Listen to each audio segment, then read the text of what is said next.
यानी पुश मेरा ये पुश कर सकोगी, मेरी ये पुश कर सकोगी ट्रॉली,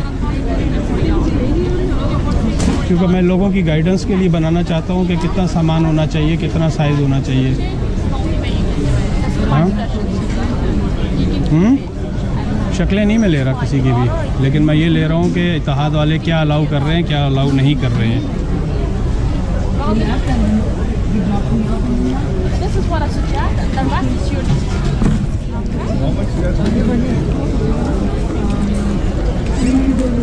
जी दोस्तों, ये देखें, ये इत्तेहाद में जो उन्होंने नया रूल बनाया है, ये आपके प्रॉपर साइज़ का बैग होना चाहिए जो उसके ऊपर फिट हो। अगर उस पर फिट नहीं होगा तो वो उसमें चलेगा नहीं। तो ये एक नया रूल आ गया है यहाँ पर इत्तेहाद एयरलाइंस में। अगर ये इसके अंदर फिट नहीं होगा तो वो इसके अंदर आएगा। आप कितनी भी कोशिश कर लें, अगर ये बैग फिट नहीं होगा तो नहीं जाएगा।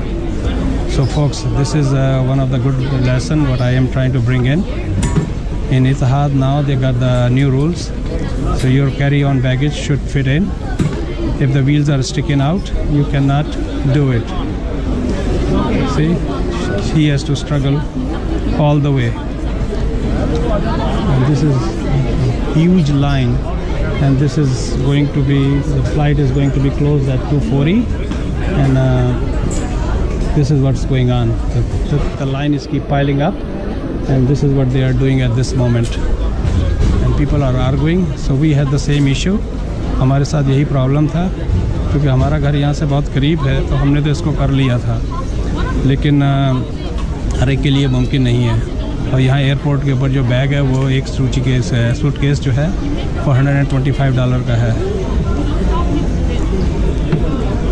हम लोग लकी हैं क्योंकि हमारा घर यहाँ से सिर्फ 10 मिनट की ड्राइव पे है, तो हम लोगों ने तो आसानी से ये कर लिया। यहाँ पर लाइन पाइलअप होती चली जा रही है, लेकिन ये इत्तेहाद वाले जो हैं बिल्कुल मान के नहीं दे रहे। अब ये देखें, इस लड़की का बैग जो है बिल्कुल फिट हो गया है, ये चलेगा, अदरवाइज़ ये चलेगा। उससे ज़रा सा भी बड़ा होगा तो वो नहीं चलेगा।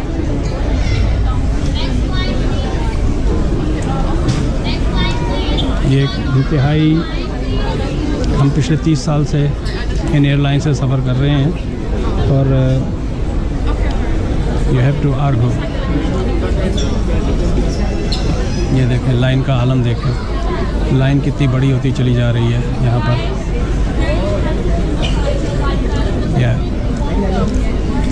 ये देखें, ये लाइन का आलम है। तो ये स्टोरी है यहाँ पर। और ये